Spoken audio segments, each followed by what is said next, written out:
ذرا بھی احساس نہیں ہے کہ تم نے کتنی بڑی غلطی کی ہے؟ ہمیشہ اپنے ٹینڈرز پاس کروانے کے لیے حفیظ کو اسکائی لیئرز میں پلان کرنے کا آئیڈیا بھی اپنے خلاف کی دشمنی کون کر سکتا ہے؟ جس نے بھی یہ سب کچھ کیا بہت پلاننگ کے تو مسٹر سکندر کیسی لگی مجھے؟ باہر پولیس آئی ہے سکندر صاحب کو اریسٹ کرنے۔ ہوش تو وہی گئے بولتا تھا کہ ہمارا ایونٹ آج ہی ہے، اتنا بھگاؤں گی تمہیں، آج ہی حفیظ صاحب سے پریس کانفرنس کروا دی۔ ہمیشہ یہ زمین تنگ کر دوں گی تم پر۔ السلام علیکم ناظرین، محرم ڈرامے کے نیکسٹ ایپیسوڈ میں دیکھیں گے کہ علیزے چپ چاپ اپنے کام کری جا رہی ہے اور الزام بھی ایڈمن سکندر پہ آ جاتا ہے، اور کمپنی میں بھی آئے دن کوئی نہ کوئی نئی ٹینشن کریٹ ہوتی ہے، کوئی پرابلم کریٹ ہو جاتی ہے۔ حمزہ الگ پریشان ہے اور اس کا باپ بھی۔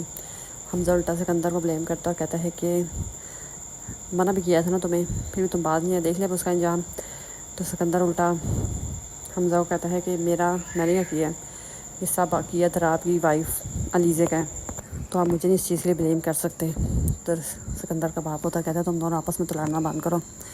اتنے میں آفس کا مینیجر آتا ہے، بتاتا ہے کہ جو ان کی مخالف کمپنی کے اس نے پریس کانفرنس رکھ دی ہے۔ تو حمزہ اور ہی پریشان ہو جاتا ہے اور کہتا ہے کہ اسے پتہ تھا کہ آج ہی ہمارے کمپنی کا ایونٹ ہے اور اس نے جان بوجھ کے آج یہ رکھی ہے۔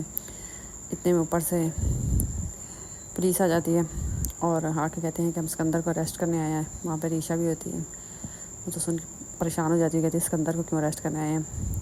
پیچھے علیزہ کھڑے ہوئے سب تماشا دیکھ رہی ہوتی ہے اور مسکرا رہی ہوتی ہے، اور علیزہ سکندر کو ایسے پریشان تڑپتے ہوئے دیکھ اسے بڑی خوشی ملتی ہے، کیونکہ اس نے اس کی بہن کو بھی ایسے تڑپایا تھا۔ ابھی تو کہتی ہے سکندر کا برا ٹائم شروع ہی نہیں ہوا صحیح سے، اور سکندر کو بھی پتہ ہے سب کچھ علیزہ ہی کر رہی ہے۔ پھر علیزہ کہتی ہے کہ کیسی لگی میری یہ والی چال، تمہیں تو سمجھ بھی نہیں آئی ہوگی کہ تمہارے ساتھ ہوا کیا ہے، اور دیکھو آگے تمہارے ساتھ ہوتا کیا ہے۔ تو میں اتنا بھگاؤں گی تمہارے لیے زمین تنگ ہو جائے گی، اور پھر تمہیں احساس ہوگا کہ تم نے کیا کیا۔ اور سکندر اپنے بھائی اور باپ کے سامنے بھی برا بن گیا۔ الٹا حمزہ کہتا ہے کہ پتہ نہیں کون پلاننگ کر رہا ہے، کون ہماری کمپنی کو نقصان پہنچانا چاہتا ہے۔ آئے دن ایک نیا مسئلہ، ایک نئی ٹینشن، اور یہ سب کو جو کوئی بھی کر رہا ہے نا، سو جس پوری پلاننگ کے ساتھ کر رہا ہے، سوچ سمجھ کے کہ اسے پتہ ہے کب کیا کرنا ہے۔ ایک دفعہ مجھے پتہ لگ جائے کون کر رہا ہے، اس کو تو اپنے ہاتھ سے جان سے مار دوں گا۔